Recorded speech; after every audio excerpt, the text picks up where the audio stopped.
Good afternoon. It's June 20th, 2024. We are officially just about a week away from the NHL Draft, so we bring on some guests to the show to talk the draft. Before we get into it, with Steven Ellis of Daily Faceoff, we're brought to you by Fanatics. You can use our affiliate link in the description or scan the QR code in the video window to provide a kickback to the show and anything you buy. We're brought to you by Puck Preps to get all your NCAA and CHL prospect needs. We're going to have great coverage of the World Junior Summer Showcase and plenty of other USA hockey events in the summer. You can also help us out at Fractal Hockey Consulting, which is my business for player analysis and recruitment packages for the NCAA in Europe.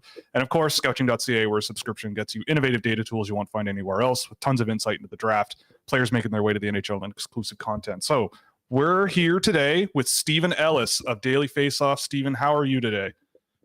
I'm good. I want to give a shout out to Puck Preps because that is a great website. Heck yeah, it's great. It's a great site. They do something that not many other people are doing, and I think they do it pretty well. But, you know, I'm a little biased considering I'm part of the team, but it's a good spot. But anyway, thank you so much for coming on the show. Steve and I are basically going to be talking a little bit about his philosophy, some of the work he's been doing at Daily Faceoff, some of the players that he's interacted with over the course of the season, as well as some specific players in this year's class that definitely stimulated some good ideas for discussion between the two of us. So Steve, let's start with kind of how you see things, how you kind of approach the game. We kind of talked a bit before getting on camera, how you kind of came about into this level of work. But when you're watching hockey games, when you pay attention to these kinds of things, where do you go first, and sort of how do you sort of come to the conclusions that you get to? So the two things I always look for in a prospect are, their hockey IQ, how they think the game. Because if you're a dumb player with a ton of talent, you're going to struggle to find ways to, either be more creative or find other roles in the lineup when you're not a goal scorer type thing. And the other is being someone who just has the energy, that fourth line mentality out there every single time. A good example is you look at the Vegas Golden Knights when they won or made it to the Cup final in their first season. They didn't have a star player. Like, they weren't led back by Jack Eichel. They didn't have a Steven Stamkos, anything like that. Like, they had to go out there and grind every single shift. And when they were doing that, because it was all these players who, were leftovers, were basically given away, and they had something to prove, those guys all just worked so hard and made themselves so difficult to play against. And that's something I always look for in a prospect. Again, there's only so many top six spots in a team in the league in general. So you got to find ways where, if you're a goal scorer and you aren't scoring goals, can you do something else to kind of go out there and be more effective? And guys that can be that all-around versatile player, even if they're not scoring goals or putting points on the board, it's still important, because shockingly, you still need bottom six players. You still need guys who can bring the energy out there. You still need those players. So guys that can, think the game at a high level and bring that work ethic, and a coach can rely on you. That to me goes a long way in really seeing how a player works. So guys like Teddy Stiga, for example, I love someone like him. Oliver Moore, players, when you talk to the coaches, they're like so excited to talk about them because they bring so much to the table outside of just putting pucks in the net. Guys like that are very important. Yeah, and I think it's really interesting that you brought up specifically the Vegas Golden Knights from the first season that they played, because I think it's such a great example. And I think the Florida Panthers are also a really good example of that this year, where they're a team where, yeah, they've got some great players on their team, right? Like Alex Barkov, you could consider him a star player, and a Matt Tkachuk, but compared to the Dreisaitl's and the McDavids on the other side of the ice, it's a little bit of a different story with Florida and how they play. And I think I would agree with you definitely that when you're watching young players, it's a little bit more than just how do they play in the offensive zone? How do they put the puck in the net? Can they do that? Because there's a lot of players who I think chip in a lot in other areas of the ice. I mean, the way I always put it is I want guys who, you don't have the puck most of the game. So I want guys who are really good at trying to gain it back. And I'm glad you mentioned Oliver Moore and Teddy Stiga. We're both, AJ and I, both huge fans of those exact same players for the exact same reasons, and I think people might look at Oliver Moore and go, well, he was a point a game and whatever, and blah, was he really, this and this and this, but it's a details thing, right? There's when you put a guy over the boards every shift, what are you getting out of them? And I think that that's such a huge, huge factor. So when we're talking about sort of like hockey sense, and I know you're very IQ focused, sort of what, in a paragraph, kind of what are you looking for in terms of those sort of hockey sense tendencies in a player? Because it's a very sort of nebulous idea, But I'm very curious, like, for example, let's take Oliver Moore from last year, because people might be a little more familiar with him at this point. What is it you remember about him in terms of the hockey sense and everything that really stuck out, that made him worth mentioning? Well, it was really kind of the positioning, the way that he always seemed to be in the right spot at the right time. Where last year, watching that U18 team, and obviously that top line, Ryan Leonard, Will Smith, Gabe Perreault, that's when everyone was watching. But I was often coming away saying, like, Lohr was the best player in that game. And it was because he didn't have the same tools to play with. So he had to get more creative. He had to go out there and do a lot more of the heavy lifting. And being a second line, I think he actually technically played third line, depending on how you really viewed Mhm. that group last year. Because I think when Eiserman and Hagens came, he got shoved down to the third line, but he went out there and just he he made everyone around him better. It was because you could see him. He was always talking to his players before a shift. Like, he was taking control of someone who's like, this is what I want to do. This is how we're going to make it work. And the positioning is a huge part of what makes a hockey IQ so important. It's someone who just being in the right position at the right time. Some of that is luck. Like, you got to deal with the other team's defense, but going out there and making sure that you're pulling the defenseman away from the play and giving your line mates a chance to score, setting guys up with some great passes that you wouldn't expect. Like, he was going for the right pass, not just the pass. It was just kind of all those things put together. Then you'll see how he skated, how obviously one of the fastest players you've seen in the draft in quite a long time. But then he would grind, he would hit, he would play like every shift he had to prove something. Like, that combination to me made him a really exciting player. Yeah, I think I definitely agree, and I think what sticks out to me is that off puck awareness and everything, that I think it's not, maybe not easy to miss, but tough to spot and really notice over and over with a player, and especially with a guy like Oliver Moore. I think there's a lot of players who, you know, really have a good sense of when to jump across the blue line, jump into the neutral zone, make themselves an option, and if they can't make themselves an option, they make other players an option by doing what they do.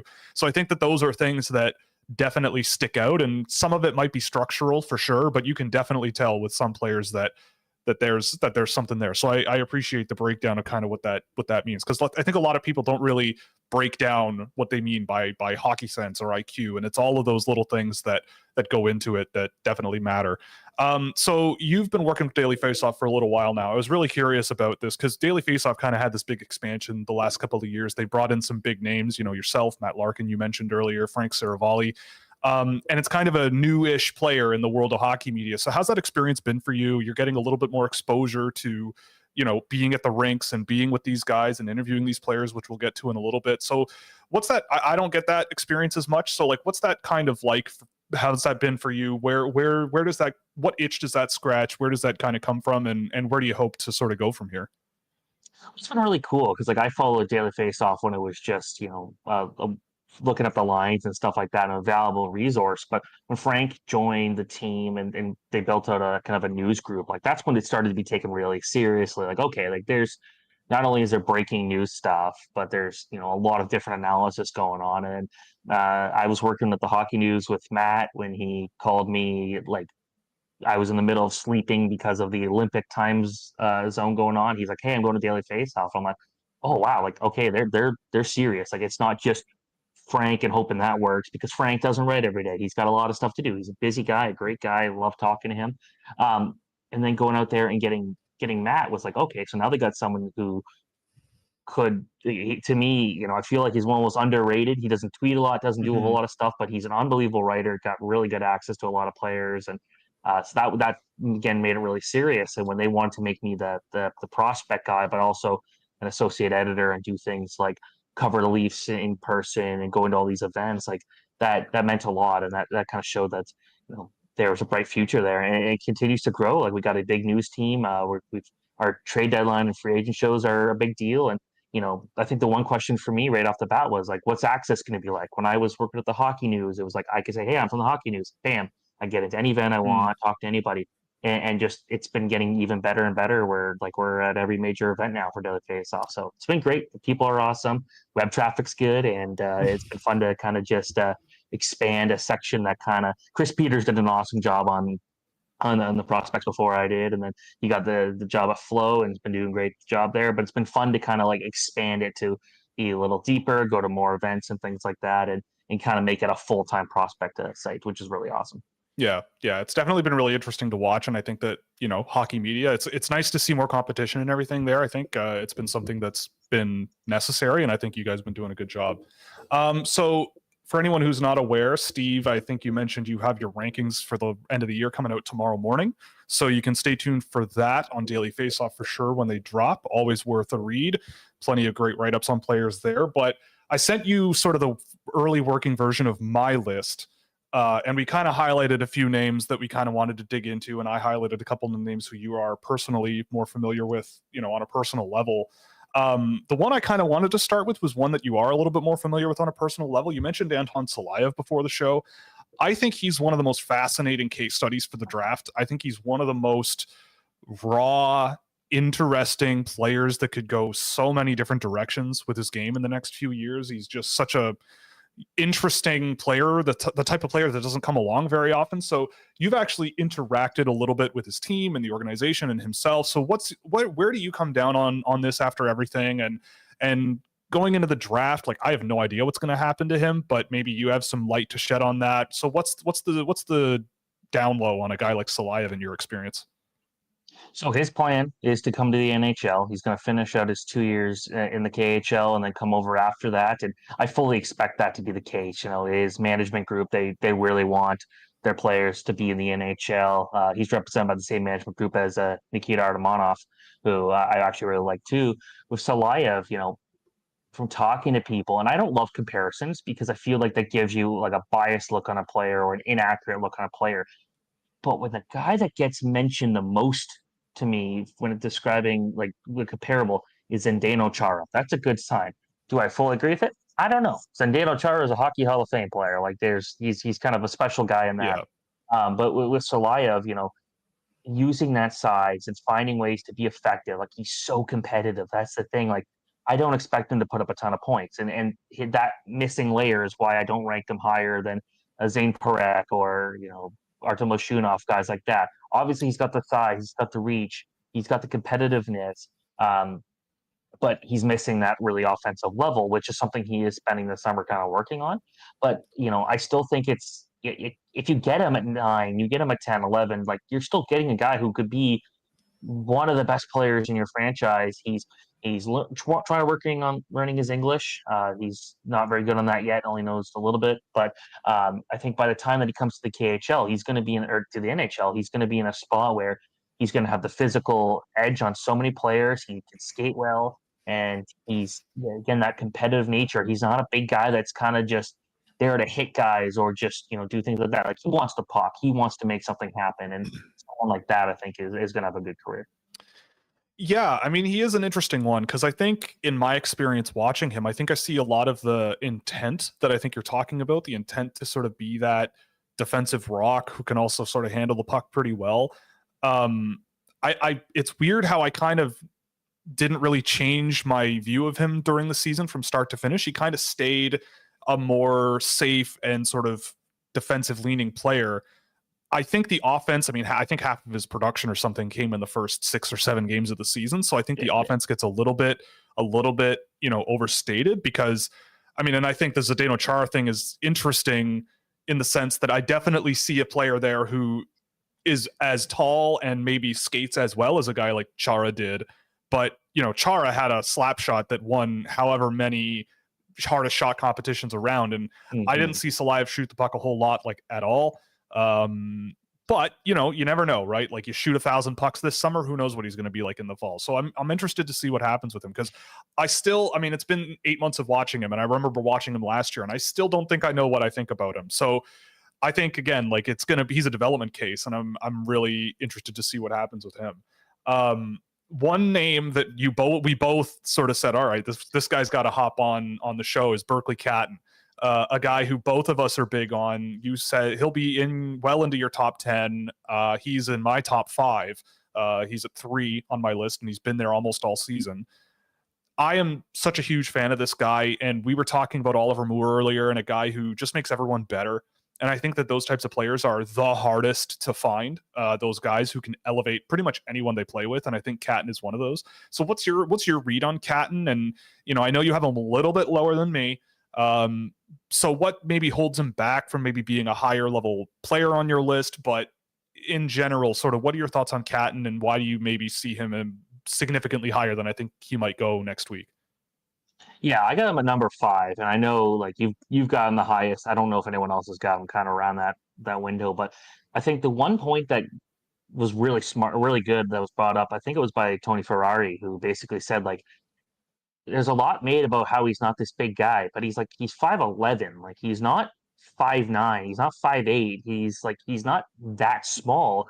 Yeah, physically he's not Caden Lidstrom, but skill wise, I'd be taking him over Caden Lidstrom. And you see the goals that he put out this year: 54 goals in the WHL, all those goals he had in the Hlinka Gretzky. And I talked to him at the draft combine. He said he spent all summer last year just shooting pucks more than ever. And he's got like a little area in his house back home where he could just keep practicing shooting. He said he was doing more practice than that than he'd ever done in his life because he knew he could score. He just wasn't happy where his numbers were. He wanted to set a goal of getting at least 50 goals and going out there and put the pucks in the net.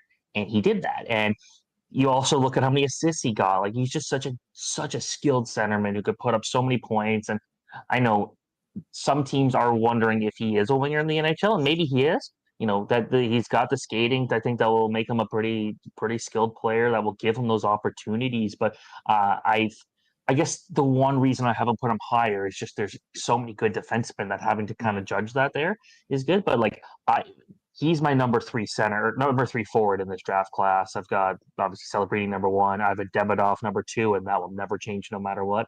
And then Catton number 3. I think that's still a pretty damn good group. And with Catton, I just think that he's I think people are underrating him significantly. Like people who think he should be going outside the top 10. He might because he's not Caden Lidstrom size.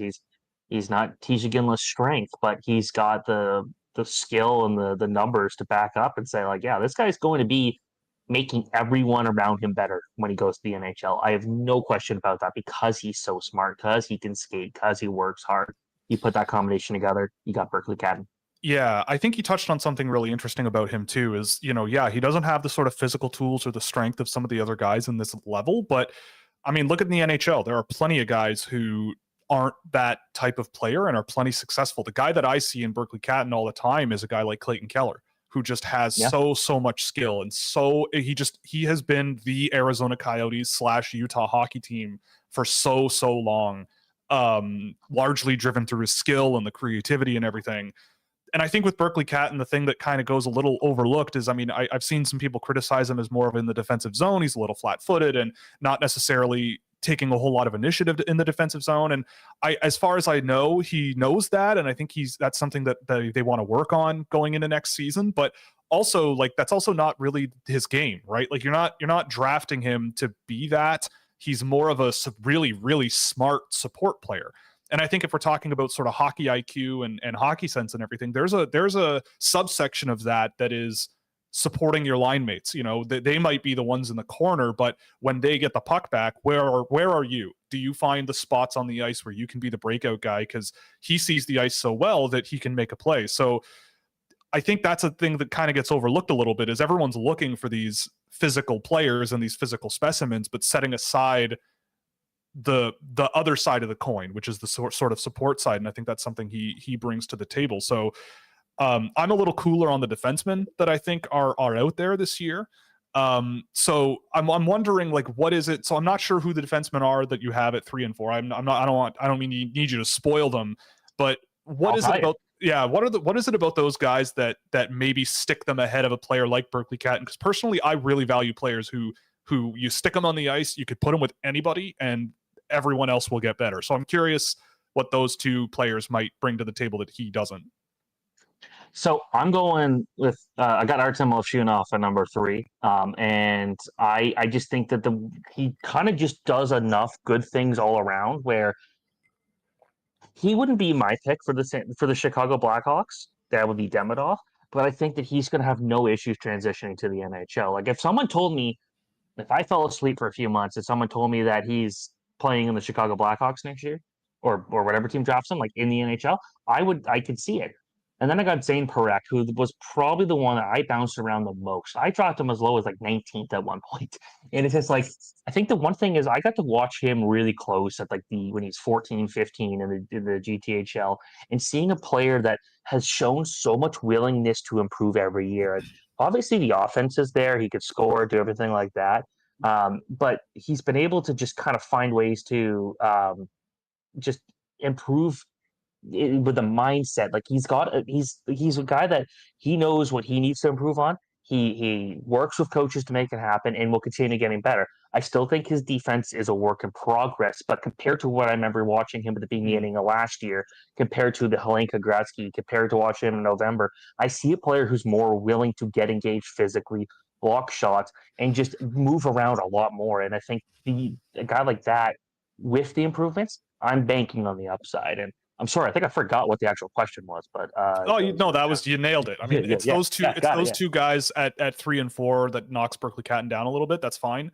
I tend to agree. I mean, look, there's been a lot of talk about Zane Parekh in a lot of different ways, and he comes up a lot on this show for various reasons. And I'm a little lower, but I definitely agree because I remember watching him in AAA as well, and I remember talking about him with a couple of OHL teams, and they really didn't know what he was going to be. The skill was always there. There were so many things that were evident, but it's just about rounding out the game and playing a more, team unit kind of style of play. I think that really sort of changed for him a little bit. And I definitely agree. Compared to last year and what I remember at the Helenka, he's come a long way. So I guess there's room for that as well. And he has worked his way up my board all season.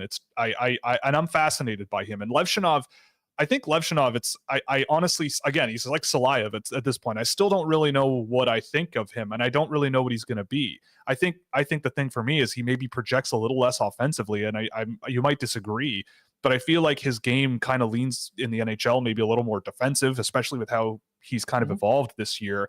And for me, with a guy like Catton, I just feel like I value what he brings to the table. And I always come down to sort of a one-on-one battle, right? If it's a one-on-one thing between Catton and a Levshinov or a Parekh, who am I leaning into? And for me, I think I might go with Catton in that situation, but I don't know. And if you disagree, feel free to explain. But with Levshinov, he's a bit of a work in progress still. And I feel like that it's a spooky territory to be going into that world.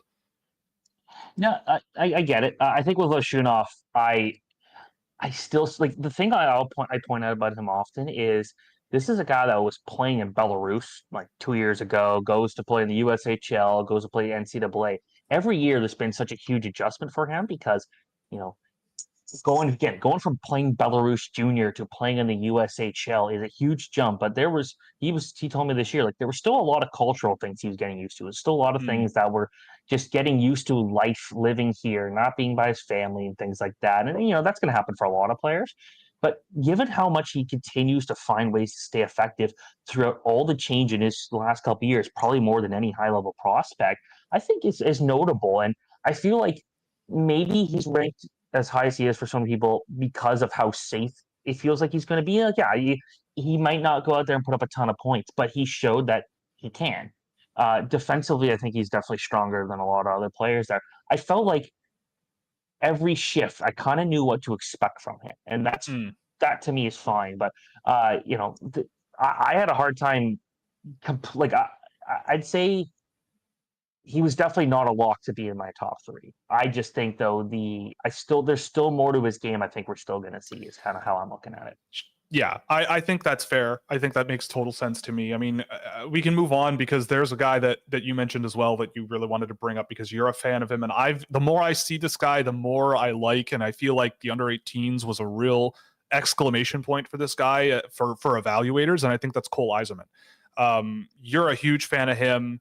I have become a much bigger fan of him recently than I was at the beginning of the year. I think the growth in his game has been really notable, and I thought his under-18 showcased a lot of those improvements. But what's your read on Eiserman? You wanted to bring him up specifically. Why and what is it about him that you're getting behind so much? I think that a lot of the issues in his game are overstated. I think the one thing people will point out and say, "Oh, he's really confident and cocky in himself," like, don't you want a goal scorer to be confident in themselves. Like, confidence is probably the most important thing for a goal scorer. But, he brought up a good point with Mark Masters. He's like, people keep trying to pick apart, like, my goal scoring. Like, I'm the best at it, basically. It's like, yeah, that's the most important thing in hockey, he's scoring goals, and nobody's better at it than him. But then you look at the defensive side of things. I think he's not as bad as people say he is. I think he's out there trying to create violence. Like, when he wasn't scoring and he was probably trying a little bit too hard to do too much to try to score at the Right. U18s, I thought he was going out there and putting guys through the boards better than anybody else. He was attacking well, and I think that U18s was a great tournament for him. Even when he had some off games on the score sheet, I still found him to be very effective. And I think the thing to keep in mind with him is he wasn't exactly playing with like star talent either, and was Right. still going out there and scoring goals and still broke the record. And I also do think because he had a shoulder injury early in the year, I think he was dealing with that longer than he might have let on there. So his ability to put pucks in the net, but also work hard and try to prove guys wrong, I have him in my top 10. And I think that there's a reason for it. It's just, I, I'm betting. I always bet high on skill. I always bet high on goal scores. I do have concerns about guys where goal scoring is their primary asset. That when they're not scoring, if they lose focus, they lose confidence, whatever it is, they're not as valuable. But I do think his defensive game has come a long way, and his aggressiveness and his ability to attack every shift out there is a lot better than some people might say it is. I think that's all true, honestly. I mean, not that I think you're lying, but I think that's all fair. I mean, I think that there's been a huge evolution in his game, and I think the under 18s showcased a lot of that. The thing I noticed at the under 18s that I hadn't really seen a whole lot of, especially before the new year, he was changing the flow of his game with the puck on his stick too. Like, I remember earlier in the year, he would get the puck, barrel into the offensive zone and just rifle it from the top of the faceoff circle or just outside the faceoff dots. And you're kind of going, all right, like at junior level with a guy who can shoot like that in full stride, I feel like you'll be able to be fine and score a lot of goals. But there's also other players on the ice. There's better plays to be made. And I think he was seeing the ice with a lot of tunnel vision early on. And I think but then I remember the early parts of the season, there was once or twice a game where he's pulling pucks around defensemen and stopping up and putting pucks between legs and making space and all this stuff that you're going, man, this guy shouldn't, I don't understand how this guy comes away with, like, in a 10-game sample, 6 goals and 1 assist. I don't quite see how that happens, but it just doesn't happen often enough. But then at the U18s, I think he was doing a lot more of that. I found that, yeah, like you said, the physical play early in the year was bordering on like reckless. Like, it was very sort of, I'm going to take your head off. And if I can't take your head off, I'm not going to bother trying, which is, I think, an issue. But in the U18s, I think he was definitely a lot more tactical and a lot more surgical with the way he applied himself. I think he's come a long way. I think the other thing too, and I mentioned this to Scott Wheeler the other day, he's one of the youngest guys in the draft, like one of the youngest players. And so I definitely think that, in my view, I was a little bit hasty to go early in the year and go, man, this guy plays like a really immature young guy who, is a real hot shot, but doesn't quite have a grasp of the holistic kind of view of the game. But he's definitely come a long way in that regard. And I've been more and more impressed with him all season. And I definitely agree that the physical side of the game has gotten a little more refined. And yeah, he's almost a year younger than a lot of these guys who might get drafted in that range. I mean, how much do you put in, based on his growth, like how much weight do you put in that with regards to how young he is relative to the class, and sort of where do you kind of want his game to go when he goes to college? See, I've never really put too much about someone being a bit younger because, yeah, there's a bit more room to grow. But like, if you think about it, somebody born in August probably started playing hockey the same time somebody born in March did, right? But for me, I think with him, I do wonder how much of it the last 2 years was like, okay, his role was to score goals. Whenever they needed to score goals, that was it. But he was always paired with guys who were more defensively responsible. So it's like, not every player needs to be a 200-foot guy. Like, you still need guys to go out there and prioritize scoring. And I think that also may be why he's not as well-rounded as someone like James Higgins is going to be for next year. I think, though, going to college and having Jay Pandolfo as a coach, a guy who wants every player to commit both ends, I think it's going to be huge for him. I think that's going to be something where he's not going to be able to dominate the competition with the puck like he's done his whole life. Like, even last year, his matchups as a second, third line player, he was like at the U18, just a perfect example of a guy that never lost a matchup because he was so much more skilled than everybody else out there. I think now, like you're going to be in a put a spot where you're forced to be more of an all-around player because the competition's going to get harder. Players are going to get older, smarter, and he's got to be able to handle that. I think he's going to learn to be a much better defensive player there. And I'm always okay with a player who might be deemed as cocky because I know that they can make it work. I will say we saw him play maybe one of the best individual games of the year when he played with Trevor Connolly, specifically at the USA Top Prospects game in January. I wish we could have seen those two guys together at the under 18s. I do wonder how much more damage they could have done both as a pair. But when it comes to Eiserman, I just think he's a top 10 player for me. If he gets taken later, it's going to be an absolute steal of a player. Right. I would agree. I've definitely come a long way on him since the beginning of the year. Sticking with the NTDP, there's a couple of guys that we also mentioned that we wanted to bring up, and EJ Emery and Teddy Stiga. So why don't we start with Emery, because he's a guy where I think I might be a little lower than you on him. I think, again, another player who I thought had a really good under 18 performance, something that changed the way I see him, I think, a little bit, just based on what I had expected going into the tournament. So with EJ Emery, what is it that kind of piques your interest, or what is it that you see in him that you think in a few years maybe there's something really interesting there, maybe a late first round, mid first round type player? So I'll preface this by saying the U.S. National Development Team might be the group I've watched the most of this year in person. I take way too many trips to Michigan, despite it not being that close. But with Emery, it's the pure athleticism is unbelievable. I've watched him in practices go out there and just like nobody can get past him. And when I ask players like who's the most difficult guy to go one-on-one with, I think the unanimous answer was EJ Emery. And then I asked the same guys at the same question at other players in the U.S. Top Prospects game, and guys like Michael Haig and Sasha Boisvert were saying EJ Emery. It's like this guy is a physical beast out there, and you see him. He doesn't score. He scored 0 goals in any meaningful game. He only had the one in that showcase game.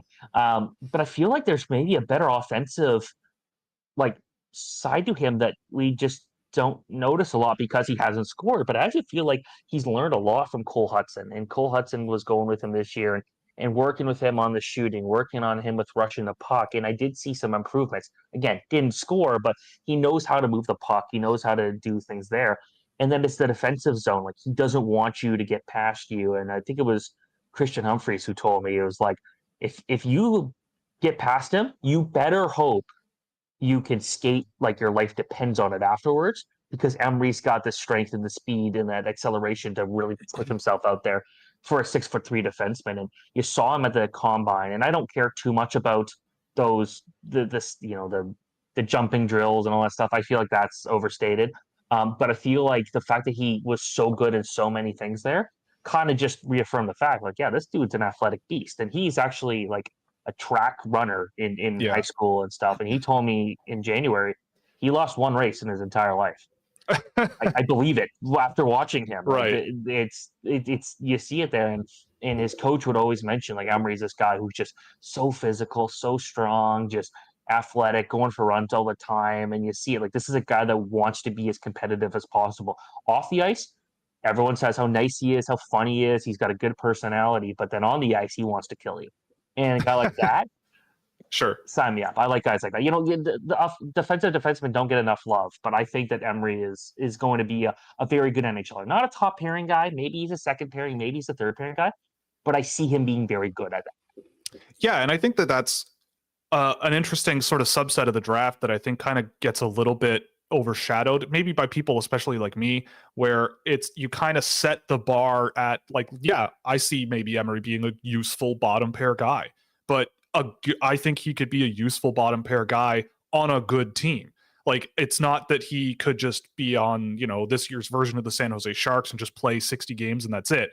Like, I think that there is something there in the future. I mean, I think he's still got a bit of a ways to go on the ice in terms of during the game that whatever, but hearing all of that about the athleticism and knowing that that's true. And I agree. I think a player, I don't really think that much about combine results, but it is notable when there is a player or two who pop up in that top 10, top 5 of so many different categories. And it makes you think, you kind of go, all right, like maybe the on ice product isn't quite there yet, but you can see that the tools are there and the sort of fundamentals to get there might be there. So it's interesting. I might have to take another look at him before the draft, but I mean, I definitely should, but he's an interesting one. Teddy Stiga was the other one. And I think you and I both agree that that's a heck of a player. I have him way higher than most people.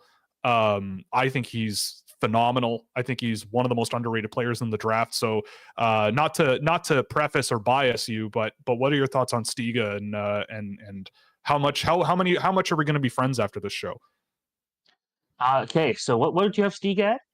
Like, I think he's at 8 or 9, like really high. Okay, I got him at 24. I thought that was high. But considering I know like you'll see other people have him outside like the 80s, Yeah. I think 24, and I think I could even put him higher, to be honest. I've submitted my rankings, but man, I've been thinking about it a lot with Stiga. I think again, one of those buzzsaw guys where last year I think he was like 5'7", very thin, and didn't look Mm-hmm. like a guy who had any chance of getting drafted.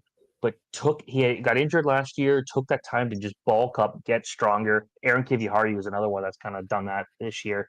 I think he's a lot physically stronger than we might remember him a year ago. But with Stiga, he took that opportunity to say like, okay, I need to prove myself here.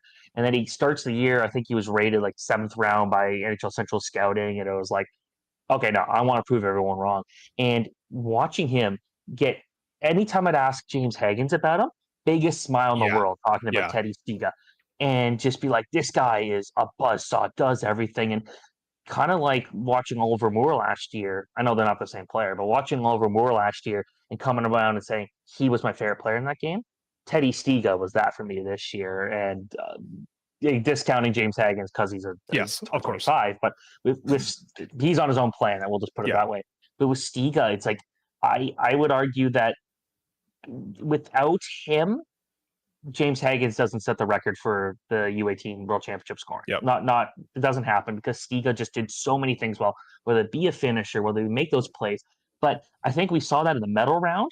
He went out there in both games against Slovakia, I think it was the first game, and then Canada the second. Yeah. Going out there and wanting to land a big hit on the first shift to help set the tone. He's a guy that brings that energy. He brings that having to fight for your career mentality to every shift when he doesn't need to.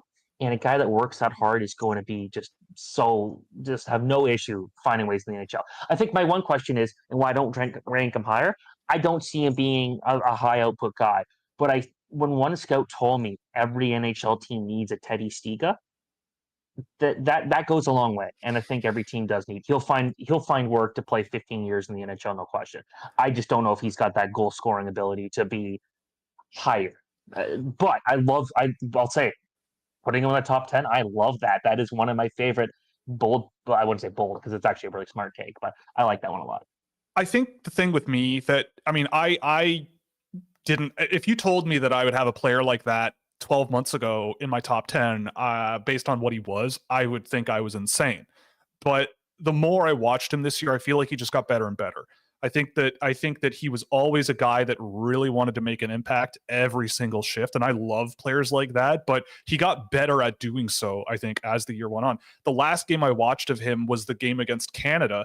And that game he was unbelievable. He was so much better than so many of the guys he was playing against. He was making things happen. He was getting scoring chances. He was creating scoring chances. I'm thrilled you mentioned James Haggins. I think those two guys work well off of each other unbelievably well. They just seem to know each other like a map of the city they grew up in. Like it's amazing.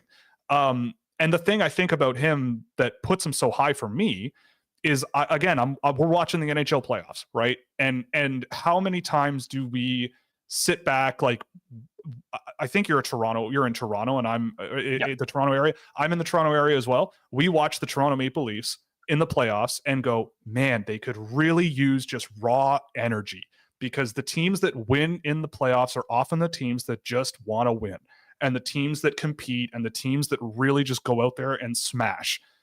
Not saying that you need big physical tough guys up and down your lineup. I mean, guys like Teddy Stiga, a guy who Yeah, I mean, yeah, you might give him the puck on the faceoff dot on a power play. He might not crank one. He might not put it in the net. Sure. But at 5-on-5, man, you're going to get unbelievable results out of that guy. And I feel like everyone's going to love him. Players who play with him, coaches who coach him. Everything's just going to come up Teddy Stiga over the next little while. And there's not many players in the draft that I don't think I can say that about at this point.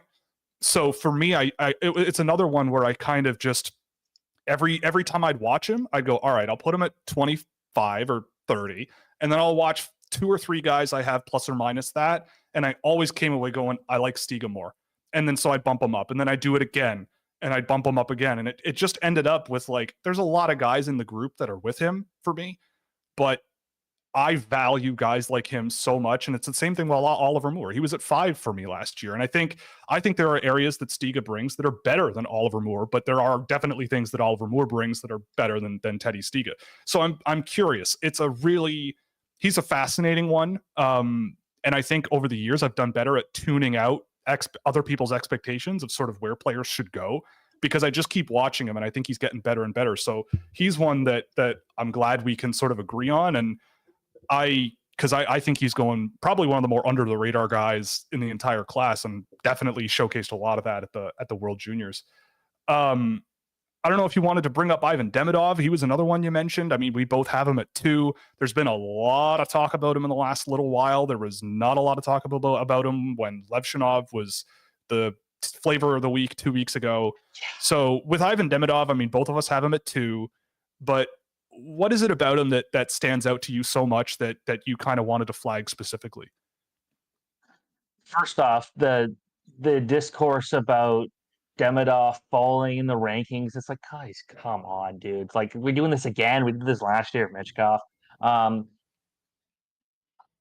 The teams that pass on Demidov are going to be making a mistake. I'll be very clear, and that's my opinion. I think teams passing on a guy like that who's got the skill he does and the way, people will point out that he didn't play in the KHL this year. It's like, very few do. And what would be the purpose of him going to SCA and playing 2 minutes a night, or going and doing another thing, or going playing in Sochi and being on a bad team, and you're questioning, is he just a great player on a bad team? Like, no, I wanted to see him against his peers and go out there and dominate, and he did. And I think the fact that he's 6 foot and 192 pounds, like, he's bigger and stronger than a lot of other prospects in this, like, in that range, like Tisha Ginla, Cole, or Macklin Celebrini, Cole Eiserman, guys like that. He's got a bit more muscle to him, and that's good to see, because I know, like, people were talking about him maybe not being strong enough. I'm watching him, like, I don't know, I don't see it. I always felt he was bigger than he was being reported, so to see those numbers was good. But the term that got used a lot this year when I talked to people about him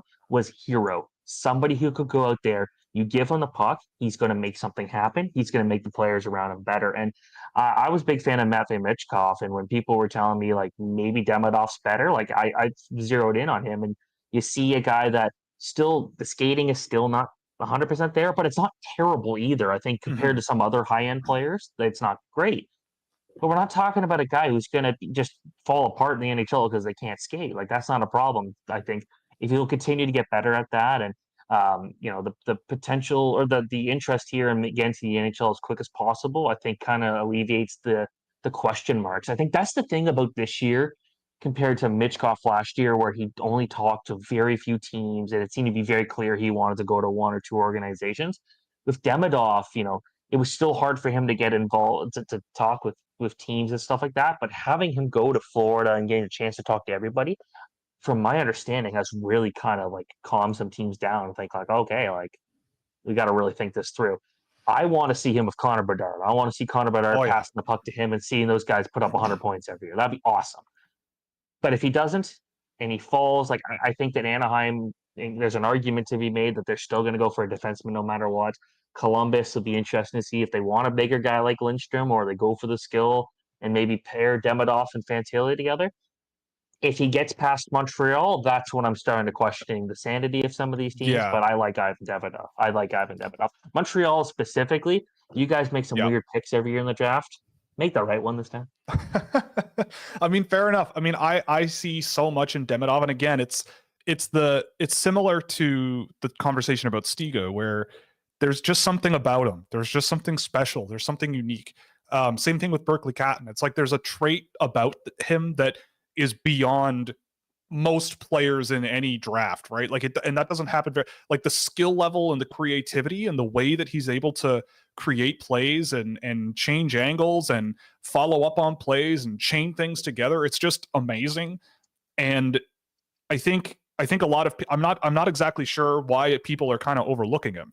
And I think that I don't know. I have him as a competitor to Macklin Celebrini this year because I think that he kind of brings the sort of side of the game that I think like an Artemi Panarin does, where it does not matter who he plays with.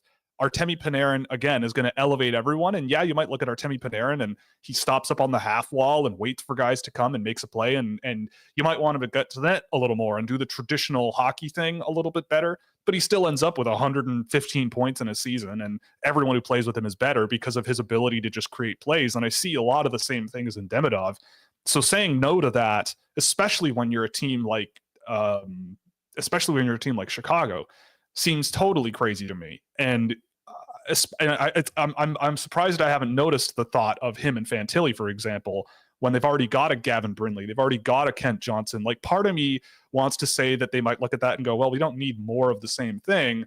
But also part of me might also go, yeah, but why not? Right? Like what let's load up this team full of offense and we'll worry about the rest later, right? Like it might be easier said than done to worry about the rest later, but I mean, with him, I mean, I agree. I think that if he slips past 5, I agree. I think that that's very bizarre, and I'm not sure exactly. I don't think that's going to happen at this point. I mean, you might have better insight than I do, based on how things have gone in the last week since he's come to North America. Is your impression that he might be a guy that goes a little later than people think, or are you kind of thinking that Chicago might be sitting there going, okay, maybe we need to think about this more? I think, from my understanding, there's a better chance of him going closer to 2 than 5 or 6, or outside of top 5, I'd say.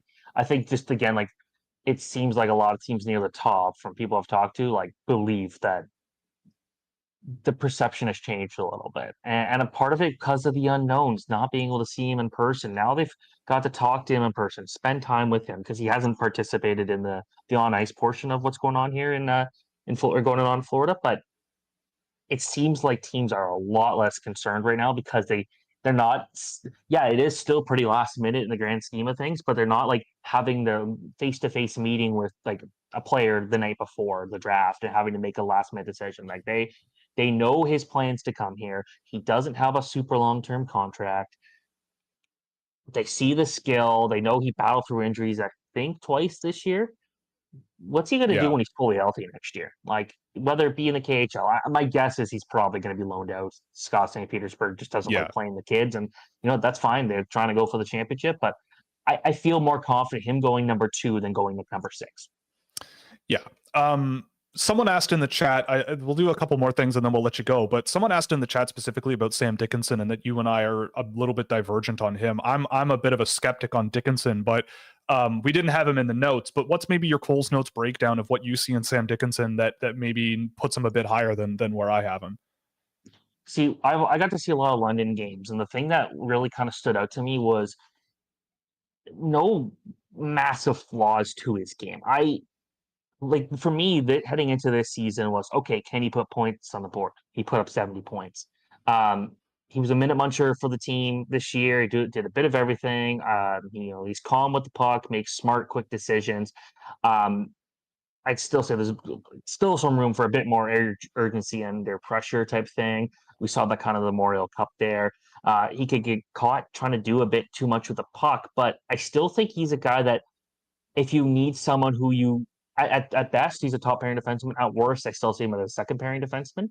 I think I've dropped him in my rankings. I think my last public ranking, I had him at 4th. I got him right now at 7th. So he did drop a little bit there. I do like William more. I think, that.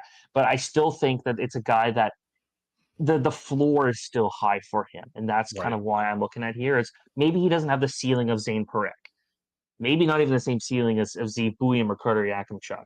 But the floor for him is going to be a guy that I could still see him putting up 40 points a year, being valuable in that asset. And I think is only going to get better there. He played on a London team where he was given a lot of responsibility on a contender pretty early. I think that means something to me. And I think that there's still some room for improvement, but I don't know. I feel like maybe he's underrated a little bit. Like, obviously, I still got him in top 10, but I Mhm. feel like, he's still going to, he's a safer pick than maybe a guy like Zane Parekh. Yeah, I think that's fair. I have him a little lower in the early teens. I just think that there are issues there that I think get exposed at higher levels, but they're not things that you can't work around. He's still in that second tier of guys for me. I think a lot of what we've been discussing touches on an interesting concept in what we do, in that, like, you can disagree on a player, but exploring why and coming to the understanding of, like, it's just different prioritization of, I see this and I see more of an issue there, or I see this and I really see that as a big strength. I think we both would agree that after the first two players that we both have ranked, things get really, take it who you like. I think fit matters just as much as talent these days. I think every NHL team has really good resources available to these players. I think that teams have a philosophy and sort of an approach to the type of hockey they want their NHL team to play. And I think that you can tell a bit about that in the draft. I think Anaheim's a really good example of that. So I think that this year's a really fascinating case study in that there's a lot of these guys where, yeah, like, if I see a Sam Dickinson go fourth overall, I wouldn't do it. But I can see why. Like, when he gets wheeling up and drops a shoulder and skates up the ice with power and speed and rips around the offensive zone and all those fun things that he does, I totally can see why teams would really value it. It's just a matter for me, like, how much you're going to get out of him from here with more and more experience in the OHL relative to the rest of the class. And honestly, I don't know the answer to that. And I think that there's a lot of players like that in this range. And he's definitely one of them. And the last thing I kind of wanted to go over, you kind of mentioned a few times that you've been going to more events, you're doing a little bit more interactions with players, you've been at the combine, you've done all these things. Do you have any players or stories or any sort of insight you can glean that you got from those experiences about specific players, or just your experience as a scout in general, that you would want to share, or that you could share, that maybe we're not super aware of? All right. Good question. I know a lot of hype about Stian Solberg right now. I could say that there might not be a better personality in this draft. Agreed. And him and Michael Brandsegg-Nygaard are good friends. And when I asked them what they like to do, they both refused to give me specifics, but they said they like to have fun. Who knows what that means? I don't know. Maybe Right. they're setting fireworks off in their like neighbor's garage or something. I don't know. I feel like that it's cool. And the story about Solberg becoming a defenseman because he got put there because one of his teammates peed in the shower, Yeah. and I thought that was pretty good.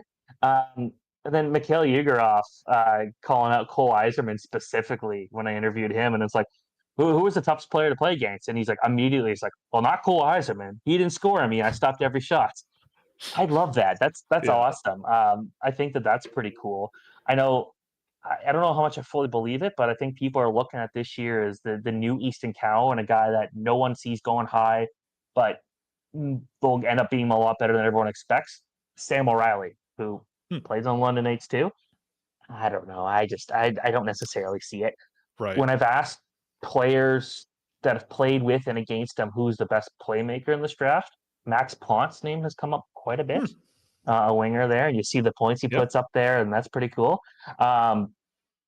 I think that Adam Jekko, or Adam Yeko, however you actually pronounce his name, out of Edmonton, WHL, um, might be one of the smarter players I've actually talked to in this draft. Like, I asked him for scouting reports on players, and the detail he kind of gave in there was really impressive. Like almost to the point of, when I'm looking at guys who might be future NHL GMs, Jack Hughes Mm. and Cole Perfetti both come to mind. He's another guy that I think could be one, because the way which European GMs are obviously an extremely rare case in the NHL, Sure. but this guy seems to know his stuff. And then I know goalies are a very pain in the butt thing to scout on. I hate doing this so much. I got a story I'm actually working on today about top goalies for the draft. It was so rare to find a list of the top three goalies, depending on who you talk to, being the exact, even like having the Right. remotely the same three names. Marcus Gidloff's name was the one that appeared the most as a top three goalie in this draft. So he's got the size. I know Yeah. Corey Proman's been super high on him for a while. I don't think he's borderline first round player type thing, but if you got to pick in the 70s and you need a goalie, I think he's intriguing. There's a lot of good size. Also, the player that got called the absolute dumbest of all the players, and I don't know if I should be saying this, but I'll say it anyways because it's funny. Gabriel Eliasson. I don't know if I've ever heard more scouts talk about how much they dislike a player's brain. And Scott Wheeler actually did a really good thing when he talked about the guys who missed his top 100 list, and basically like not trash, but it was kind of like there's nothing between the ears there. He had 20 penalty minutes at the U18s, all minors, and I think the majority of them were after whistle, just shoving guys for no reason. Yeah. And it's like, dude, you can skate, you can hit. You're throwing it away with some of the dumb plays you make there. But he's one that I know it's kind of funny. There's been some talk about which NHL team will be unfortunate to pick him. I think, you know what? You wrangle him a little bit. You could do it in college. I think he's going to be a good NHL player, but he's just not there yet. Yeah, it's funny you mention him. He's a guy that it's rare for me to see a guy that you can sort of tell maybe doesn't quite have his head on straight in a way that I still find some NHL teams might think is endearing. I remember the first time I watched him, he spent, I don't know, 5 or 10 seconds trying to shove a player into his own bench, but the puck was coming his way and he did not even see it. And they, I think, had a 2-on-1 or a 3-on-1 going his way. And he's there trying to shove the guy into the bench. And I'm going, look, I see what you're trying to do here, buddy. I get it. It's not a good play. Like you're not thinking about the game as a whole. It's the name of his game is a certain type of thing that I don't think either of us would find particularly valuable. But who knows? All it takes is one team to go, you know what? We can probably mold this guy into the meanest SOB in the NHL. And I do think so. I did write that I think he is the most violent player in this draft, and I like Cat's going crazy over there. Then I think that he will I wouldn't be surprised if he goes in the second round for a team betting on like turning his brain around, because again, there is the stuff there that I do see teams value a lot. I think the one play that I saw that really just threw it for me, and he got benched a lot at the U18s, like I think 3 separate occasions. But one play, watching him play in Sweden, where he had good positioning in front of the net. He had just hit some guy along the boards, and that player said something to him. So he immediately turns away to go and punch the guy by the boards as some other player skates in with a breakaway and scores a goal. It's like, dude, literally all you have to do was stand there and you would have stopped the play, and you gave it away to go and tack a guy on the glass for no reason. Like, I want to like him so much. Right. I want to like him so much. I don't. Yeah, I mean, for all the guys that maybe want to like him but can't, I mean, I get it. This guy's about a year younger, but you mentioned Stein Solberg. That's a violent hockey player who I think does it in a way that I would love. He's got right? A brain. Yeah, he's got a brain. He has a mind for the game. I think he's only going to get better from here. The things where I think he's a little bit deficient, I think over time and experience, he's going to play in the SHL next year, and that should be a good test for him. You know, I think that's going to be a nice step for him. And I've heard from many people that he is one of the most colorful and interesting people in the entire draft. And I love hearing about players like that for sure. Before we let you go, you mentioned a little bit working about goaltending. I know that everybody is kind of jumping around everywhere. We had a couple of people actually asking about goaltenders in the show today. I was actually watching up late last night, watching goaltenders just to sort of, I separate my goaltenders into their own list just because I think that makes a lot more sense to me, and sort of put them in a rough range where I would probably think about taking them. But is there anybody that stuck out to you that, whether it's, you know, you could say Carter George or Ryerson Leanders or all the names that everybody knows, Yegorov, is there anyone that kind of sticks out? You mentioned Gidloff, but off the track a bit, I was watching Ilya Brizgalov's kid last night, Vladislav, play in the BCHL. I thought he looked really good in those games that I watched. So he's a bit of a dark horse guy that I've kind of liked. But in your work putting this together, obviously you don't have to spoil the whole thing coming later. Is there anything that's sort of come up outside of Gidloff that you're kind of really interested in? One was from the MHL, and I really didn't know much about him until, I want to say 2 weeks ago, and then now he's in my top 120 rankings. It's Kirill Zarubin. Oh, yeah. MHL. Yeah. What a weird season that was for him. And you look at his stats, and they make no sense, because it's like, on one hand, it was great, and the other hand, it's like he faced 1 trillion shots per game. He did a lot with not much, I think, which was good. You know, he's 6'4". I think he's got good lateral quickness, which are good. Like, a goalie that moves well at his size is important. And he reads plays well through traffic.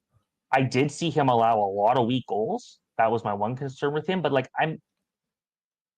that is not something that's not a metric. It's hard to say like, oh, I noticed he allows a few more weaker goals, but it's like it's kind of like Michael Ravel, where I swear that dude allows goals down low that should not go in at least once or twice a game, and we saw that specifically international levels. But I think if you're gonna bet high on something for goaltending, if I'm a team with a lot of draft picks, like more 7 or more, I'm taking a goalie every year. Why not? Totally agree. You need one to hit, and they're so hard to hit. So take as many opportunities. This year, you're buying high on a lot of goalies, specifically out of Russia, Belarus, that are just big, and hoping one of those guys stick. Maybe that might be what saves Philadelphia's goalie depth issue, I guess, if they get all these guys that are just bigger and just works out. But I think, with Zarubin's one where I'm thinking like, maybe we'll see. Right. He's fascinating. I mean, I think on the weak goals thing too, he wasn't playing with the best group in front of him all year, and you're facing my math shows that he was facing 39 shots a night on average, which is dumb. Like that's just ridiculous. That's a ridiculous workload. One of the highest in the draft. There's a few Russian guys who do face workloads like that because, welcome to Russian hockey. But yeah, I think Zarubin's an interesting one. And just before we let you go, the name I'd throw out there is Evan Gardner with Saskatoon. I think that's a guy who has definitely flown under the radar. I was watching him last night, and again, it was the same thing as I was doing with Teddy Stiga, where I'm going, all right, I really like these goaltenders that can move but not overcommit and sort of track the puck really well. I mean, I looked at him and I went, maybe I have him at he's in my top 3 for goaltenders, and I'm going, maybe I have him a little too high. But then I'm like, I don't know, man. This guy really seems to know how to stop pucks and plays for a great program. He didn't face the toughest workload in the world, but he still performed really, really well. So that's the guy that I probably would throw out there as a guy that maybe if I had to put my flag in the ground in a goaltender this year with a mid-round pick, I think that's a guy who I would be targeting. So goaltending is just so stupid. I don't. Yes, it is. I know. I'm with you though. One a year. If you have a bunch of picks, just take one, maybe 2. Montreal took 3 last year. Jacob Fowler seems like a decent bet so far. Good for them, and you just see where things go. All right, we can let you go. Any final thoughts, any final questions, discussion ideas, anything before we let you go? Anything you want to plug, take it away. Oh, I'm excited for this draft. I'm always excited for these things to end, though, and start moving on to the next one. I think the summer's going to be fun with World Junior Summer Showcase, things like that. I'm excited. My next hockey game I'm going to is not Canada, USA at the World Junior Summer Showcase. It's going to be Greece versus Jamaica in Oshawa. They're playing in there. I believe also Lebanon and Puerto Rico will also be playing games. I'm looking forward to those, like massive tournament, like I don't know why draft people aren't going to this to watch these 40-year-olds go play. I'm looking forward to that, and I'm doing draft content every day leading up to the draft, obviously, for Daily Faceoff. Gonna have a mock draft whenever the Cup final ends, which I know we might Game 7's Monday, but who knows? At this point, might as well just put the Cup final in August. Lots of content, a lot of fun stuff. I'm looking forward to it, and Vegas is gonna be a good time. Yeah, I'm looking forward to it. If I see you, I'll buy you a beer. This has been a lot of fun. Thank you so much for coming on, and hopefully you had a fun enough time that we can do this again in the future. Absolutely. You do an awesome job on the show. It's fun, good people, deep analysis. I like it. Thanks, Steven. Well, take care, and hopefully I'll see you next week. Absolutely. All right.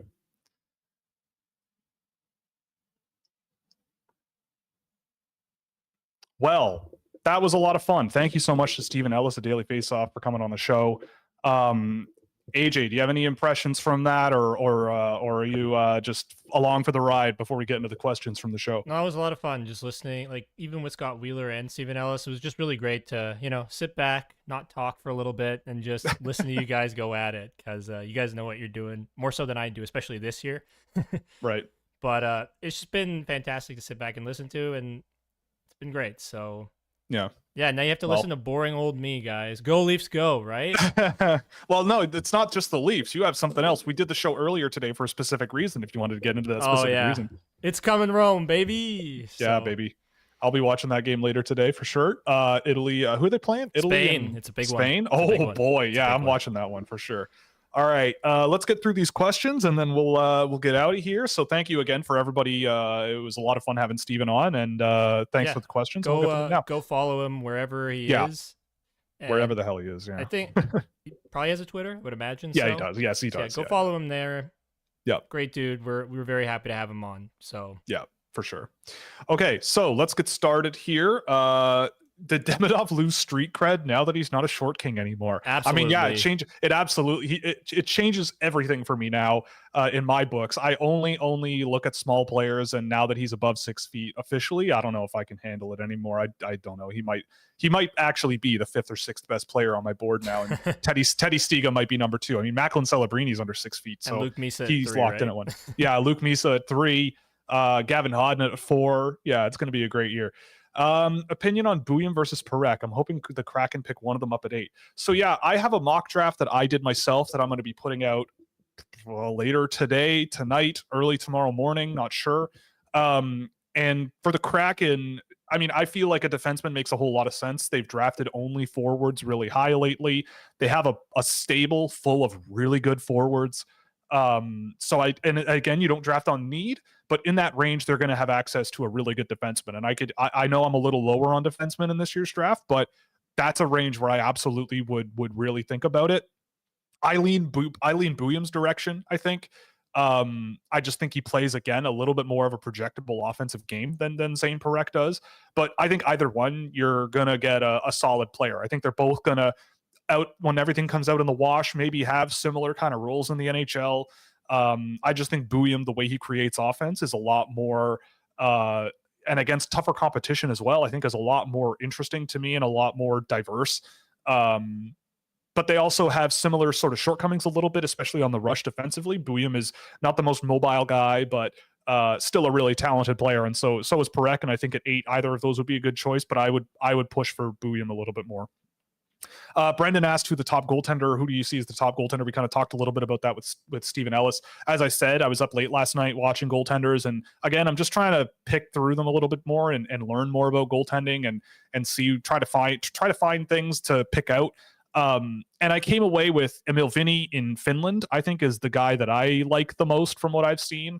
Again, I mentioned Evan Gardner. I think he's fantastic. I think he's a guy who, for me, at the team scouting thing, I like to call it. Oh, there's a fly blow or whatever. He probably will be an option in the sort of middle rounds. I know because there's a lot of picks in that range for Toronto that I'll be playing around with. And he very well could be one of those. And then Carter George and Ryerson Leanders come after Yegorov at 3. So those guys 4 or 5, and then a couple of Russians. Ivan Yunin, and I was actually, honestly, I really have liked watching Ilya Brizgalov's son, Vladislav. I know he played most of the year in the NCDC, which is not a great level of hockey, but he stopped a lot of pucks there, and then he went to the BCHL and performed really well. And I watched exclusively his BCHL stuff last night, and I thought he was looking really, really good there. I actually also went back and watched my dark horse goaltender from last year, Martin Neckar, Netzcash, whatever you want to call it, a Czech-French guy. And he's still really good. I think he's had a really good season over in Switzerland. He's played a couple of appearances for the French national team this year as a 19-year-old. So he's on the radar over there in France, and France's hockey team is nothing to shake your fist at. So he's an interesting one that I don't think gets drafted, but late, yeah, sure. Zarubin is another one that I have on the list, maybe a little lower than what's out there on him. Kim Saarinen is also one that I've kind of liked, but a little less than where he's been ranked. So I think there's some good goaltenders available this year, but I don't know if I'd draft them in the first 2 rounds, but certainly in the middle rounds I think, especially because my team scouting thing has no goaltenders anymore. Mikhail Burden, Daniel Vladar, and I can't remember the third one, but they've all aged out of my prospect pipeline. So need some more depth there for sure. Felix, hello Felix, what's going on? Leo Salim Valenius was selected to the U20 Summer Showcase, but Frey wasn't. Does Salim Valenius bring something unique to the team that Frey doesn't? I mean, I think he brings a physical side that Frey kind of lacks a little bit. I think Frey is a little bit more of a finesse-based player. I don't know. Look, I know some people have told me that he's outside the first 3 rounds for them, and he could be a guy that goes way later than I have him ranked, and that's okay. That's fine. I still believe in what I see. I still believe there's something really interesting there, and I have a hard time believing that there's 30 players this year better than him, let alone 80. But maybe I'm wrong. I don't know. But for Celine Valenius, I think there's a physical edge and a stability that maybe Frey doesn't really exude a whole lot, but time will tell. I mean, it doesn't mean he's not going to be on the team. We'll see how he does with Bjorklöven in the fall. On a more serious note, do you feel like having these discussions with other scouting minds has changed your views on some guys in the draft, or are you holding firm? I think it's a combination of both. I mean, again, when things like this happen, it's kind of like a public version of what happens privately for me when I read other people's work, where if someone says something that I really disagree with, I think a few years ago, I'd be like, yeah, okay, whatever. But now I'm older and have had more experience and have a little bit more humility, and I can sort of go, okay, I will at least explore from their perspective, take a look myself, and see where they're coming from, right? Like this happened yesterday publicly on Twitter with a discussion I had with Jack Hahn regarding Zane Parekh and his defending and all of that stuff. And I highlighted some of the issues. And at the end of the day, I just said, we kind of have to agree to disagree. And that's, to me, that's okay. Time will tell with what happens with that guy. And I don't want to talk about him forever, but it does make me sort of go, yeah, you know what? Maybe I do need to think about it a little more, because I think, for example, a great example was Steven and I's discussion about EJ Emery. I'm not a huge fan of Emery's game as it is, but hearing about all of that sort of athletic development side of things, like, again, this isn't NHL 24, right? Like, you're not just drafting like a video game, you're drafting people. And I think that if you have an athletic defenseman who skates like he does, who can get around the ice like he does, and yeah, he might be a little rough around the edges, but you can think he's going to work on things. He's going to train. He's working with Cole Hudson to develop his offense a little bit more. And I think at the under 18s, you saw a little bit more of that. Sure, I have more room in my mind that he might be a guy that I could consider as a late first round pick, and maybe is a good bottom pair guy to have that fills out your lineup. I think like a Simone Benoit in Toronto, big, rangy guy who has a bit of skill to him, and isn't going to shoot the lights out every night, but he's going to be a factor that isn't a net negative on the team, and that could be cool. So yeah, it's always something I go back and reflect on. But at the end of the day, I can't change my opinion just because someone else says something. It's just a matter of approaching things from maybe a different angle and going, okay, maybe I need to think a little bit more about this, or maybe think a little bit more about this. And sometimes I go back and I come back and go, nah, I still believe what I believe. And sometimes I go, okay, I see where this person is coming from. I'll keep that in mind. It's a little late to do that in a drastic way now. But regardless, I mean, it is something that I consider. And this is the kind of discussion that I have with people in the last couple of weeks leading up to the draft that really sort of can change my final lists a little bit now that I'm cramming for next week. But at some point, I just have to go, I'm done. I have to stop. This is making me crazy. What do you think of Miroslav Shatan Jr.? I wonder if he goes higher than expected due to being a 6'7" center, only playing hockey for 5 years with a Hockey Hall of Fame brother. I mean, father, not brother. I've seen him a lot this year because he is a bit of a weird one. He's 6'7", he's speedy, he certainly goes. But you can tell that he is very unrefined. I think that you're like he's the Bruno Caboclo of the NHL draft. Like, he's 2 years away from being 2 years away. That's a dated reference at this point, if you're not a basketball fan, especially. But he's a guy where it's like, yeah, he's a few steps away from being a legitimate player, and then from there a few steps away from being a potential NHL impact player. But a guy like that who can skate as fast in a straight line as he can doesn't come along very often. Like, I saw him at the U18s do that a few times. It was pretty wild. So yeah, I mean, maybe I think he gets drafted for sure. I just don't know where, and I don't know where I would personally do it. Why are people so high on the top 6 defensemen when they're most likely 2-3 guys over defensemen that come later in the first that are like 2 to 4 guys like Badinka, Frey, and Solberg? I mean, I think that touches on an interesting thought that I've had for years, which is that I think defensemen do get a little bit overrated because teams are always searching for good defensemen in the draft. I also think that being a top pair defenseman in the NHL is an extremely difficult job and an extremely high bar to meet in order to play 20, 22 minutes a night. And I think there's a lot of talents that you need to bring to the table to be relied upon in that situation. And that's a very difficult set of talents to see in a very young player, right? And I feel like it's a lot easier to do that when they're playing at a really high level. So, for example, Erasmus Dahlin playing in the SHL, same thing with a Victor Hedman. Those are really big tests for those players, and seeing how they play there certainly matters quite a bit. And this year, I mean, a lot of the defensemen are NCAA and OHL, WHL guys, or mostly OHL. And I mean, the NCAA is good, but there's a lot of different talent levels of teams and opponents. Like the best offensive game I saw of Artyom Levshinov was against Canisius College. Nobody on Canisius College is likely to play in the NHL. So that's an interesting sort of bit of context that I always have to keep in mind. And I would much rather, the discussion about Anton Salia was very interesting for me today. He played at a very tough level and he wasn't bad there, but you definitely could tell that there's work to do. So for me, I agree, though. I think that in any NHL draft, if you're not drafting one of the top elite 7 to 10 players in the draft, you may as well trade down and just get assets. I read an interesting article yesterday, actually, from Matt Perry, I think his name is, on Puckpedia. He's now he used to be the Arizona Coyotes analytics director. He's now writing for them, and he wrote about his model that he developed for Arizona about draft pick value and why they traded the 3 picks to move up to 11 to take Connor Geekie and how that trade on paper works out in their value.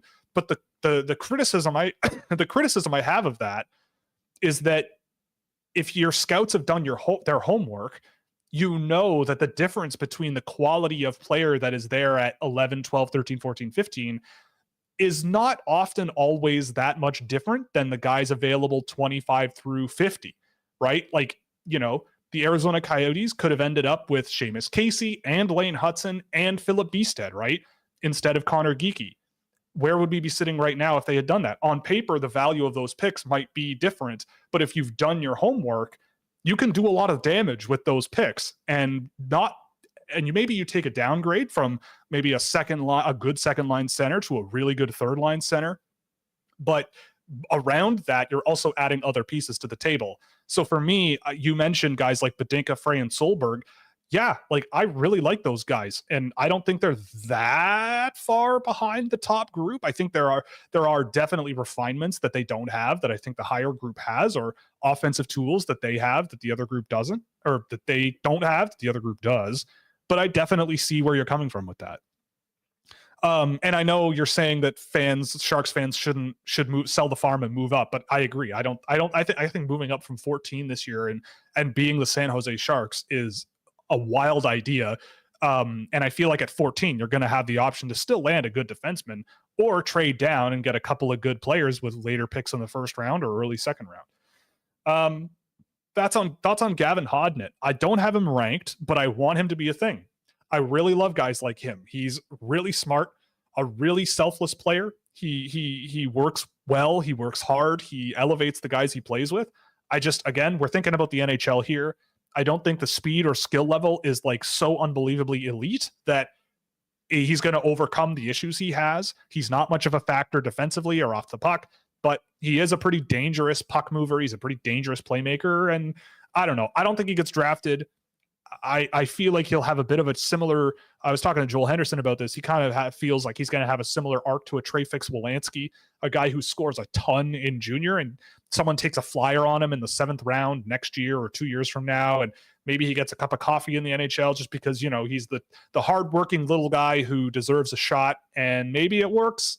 He's smart enough and got a lot of skill, but I think, again, like the whole thing for me is if I'm at the 7th round, how likely is it that he's going to be at the top of the list for me to select? And I just don't think he's going to be there. Okay,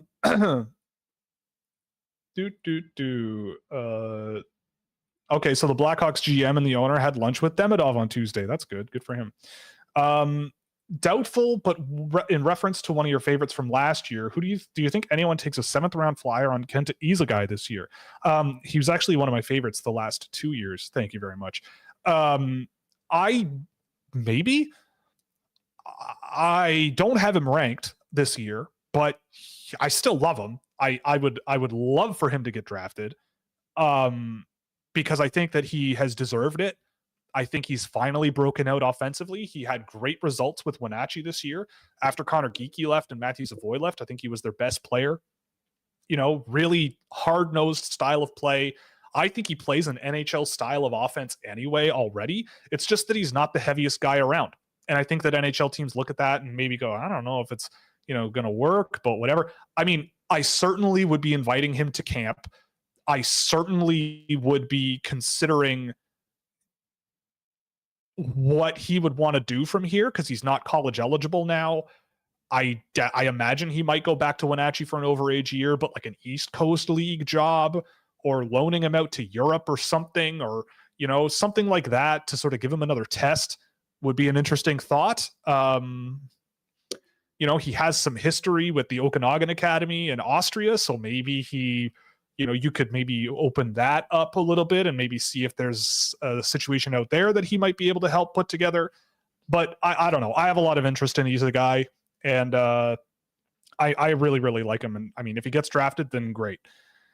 Is there a really good player available at the Leafs first, or are the last exciting first round guys likely gone in the 15 to 20 range? A lot of players I like seem to go 14 to 22. It's always the case that good players are available at almost every pick.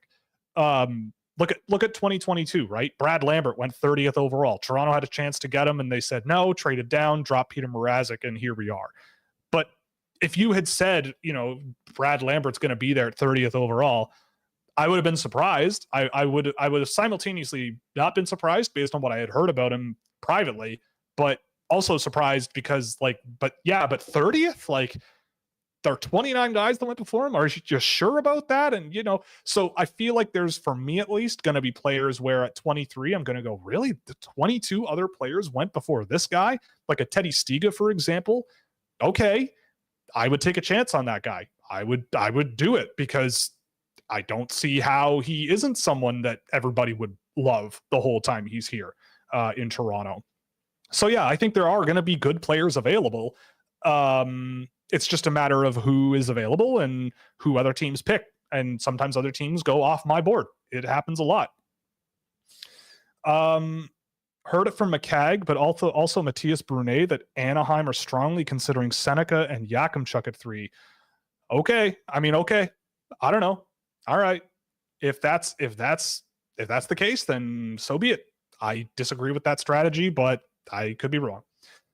Yakimchuk over Parekh doesn't sound so crazy to me over the past month. I think that both of those players are flawed, but I much rather Parekh.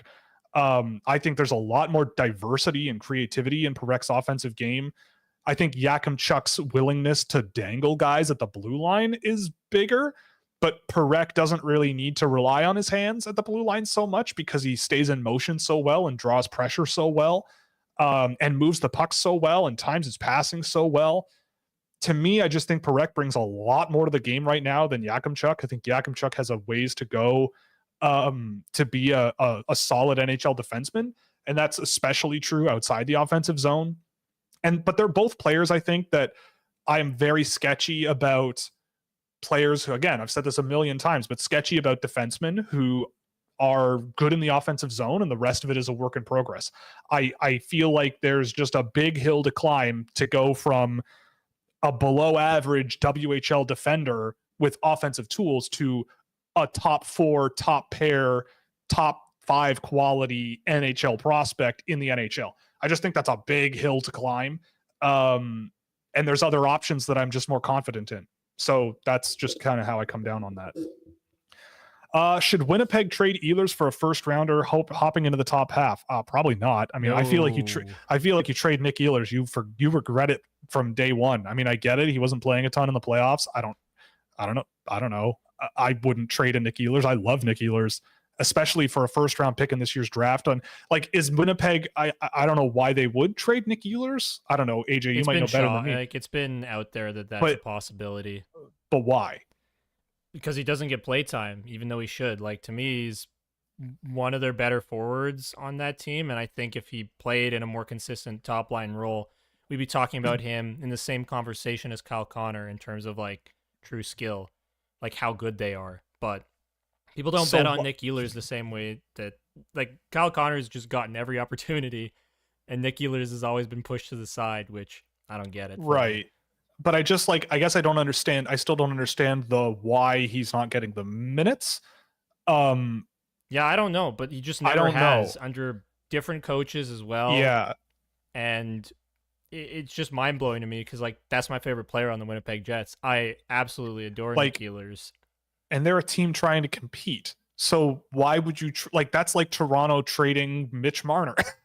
Not No, quite. Not quite. I'm half kidding. I'm half joking. I'm half joking. But like, you are actively shooting yourself in the foot to get a top 15 pick in this year's draft. Well, I don't think that makes a lot of sense. I think a lot of it is that they've had a lot of forward depth throughout the years, right? So like, and guys like Cole Perfetti haven't been able to move up, right, in the lineup. And you think about that, and Nick Ehlers, who's been there for a long time, also really hasn't gotten the opportunity, though I think he deserves it, right? So it might be a cost-effective thing that they're trying to pull off here.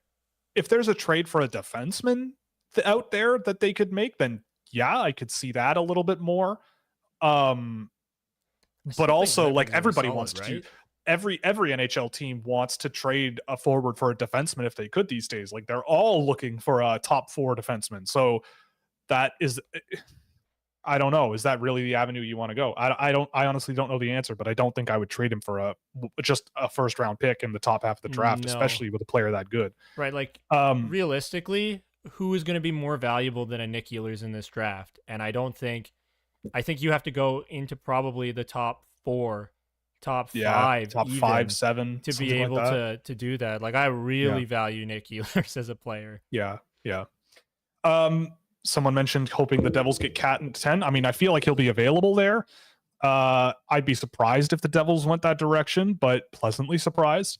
It would be nice. It'd be really nice. But I was also told by New Jersey Devils fans when I was suggesting they draft Logan Cooley that they already have too many centers and they don't need more. So I don't know. Maybe they changed their mind. I don't know. Are you sad about the league getting rid of the centralized in-person draft format after this year? Yes.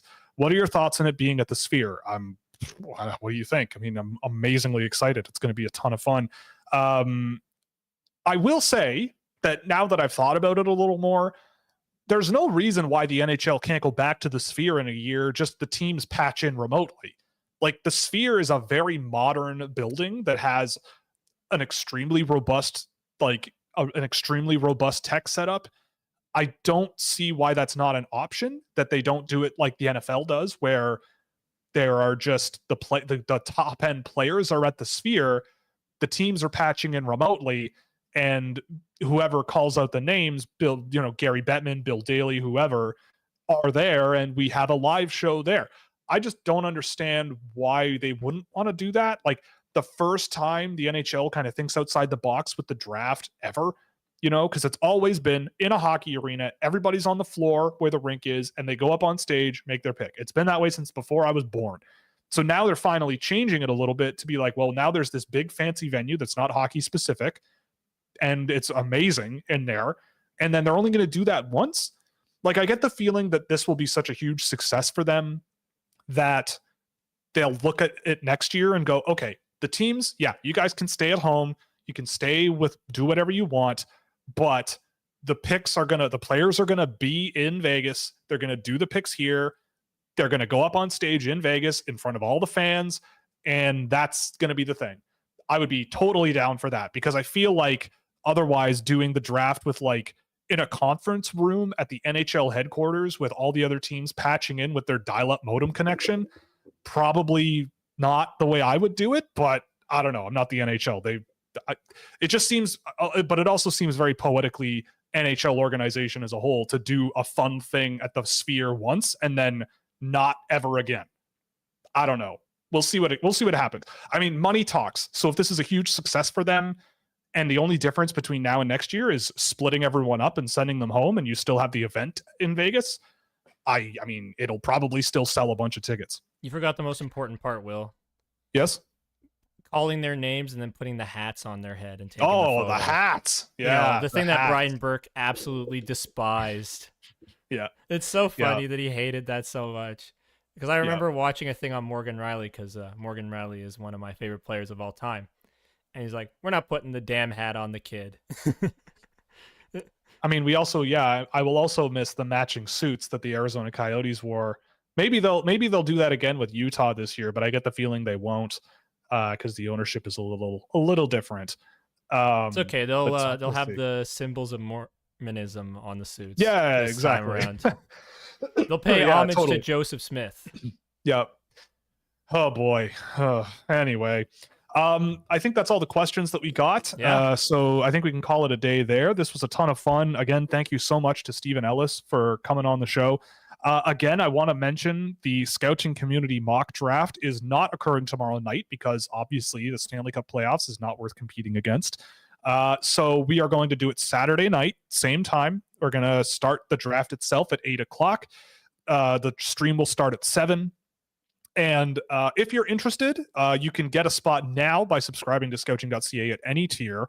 And I'll send you the form as soon as you register. If you want to wait and try to get a spot with the public, it'll be open to the public, first come, first serve tomorrow. And then Saturday, you'll get access to the database and the sheet where we're all going to make our picks. We're going to organize it and do the announcements of the picks one by one on Saturday night and have some fun. So yeah, if you're interested in that, stay tuned. If you want to wait until it's public, it'll be in a little bit. But you can register now. There's still, I think, 20 spots remaining. So you can get in now if you subscribe, or you can wait and do it on the weekend. So that'll be happening Saturday night. Again, if you are registering or are registered, I desperately urge you and demand that you show up around 7:30, just so that we can get everyone organized. 7:45 at the latest, because we've had years in the past where we're sitting around at 8:05 and people have just ghosted. So please, if you do register, don't forget. And if you do register, please make sure you're available Saturday night, sometime between 7 and 8.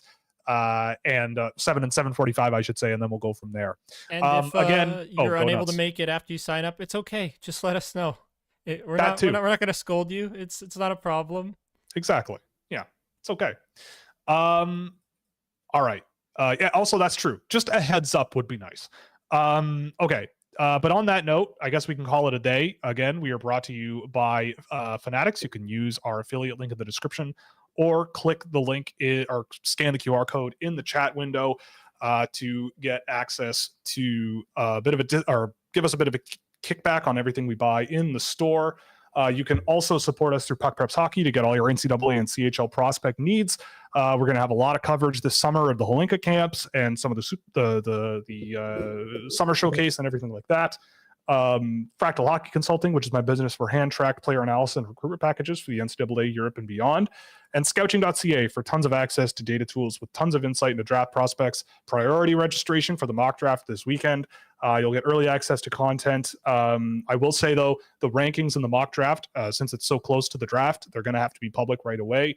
But I will be sending my rankings themselves, not the write-ups, to the Discord server tomorrow probably, or Saturday, when I start locking everything in finally. So you'll have a little bit of early access to see where I come down on that. Or if you're a subscriber at the partner level, you can access to my rankings live all season long. So that's about it. AJ, once again, thank you so much. We can let you get out of here. Yep, we can let you get out of here to watch Italiano hopefully stomp the Spanish. It's coming Rome, baby. Come on. Yep. Well, bring it back. I'll cross my fingers for you, for your own sake. Thank you very much for joining us, and we'll see you on Monday, where Sam and I both reveal our rankings, or Saturday night. Yeah. And if the Stanley Cup playoffs go on into Monday, probably a Tuesday night final ranking stream. I can't do Tuesday night. I'll be on a plane. Oh, damn. So what are we going to do? Probably Sunday? Tuesday. Do we have to move it up? I'll talk. We'll figure it out. I mean, God, oh man, if it goes to 7, I simultaneously will love it and also hate it. Because know Edmonton will still lose in the end. Probably. I don't think so. I don't think so. You don't? It's the Florida Panthers, man. It's the Florida Panthers. Time will tell. We'll see. I don't know. It's scary. All they got to do is win 2. Florida's got to win 1. Edmonton's got to win 2. That's it. Interesting. Anywho. And yes, Hilio, Sam is ready. He's going to send the rankings to me this week. And so I think tomorrow, hopefully. So yeah. Perfect. All right, y'all. Thanks for coming by. We'll see you Saturday evening for the mock draft. And if we don't see you, we'll see you at some point when we do our ranking reveal. That's all. And thank you very much for joining us. We'll see you soon. Go Leafs, go.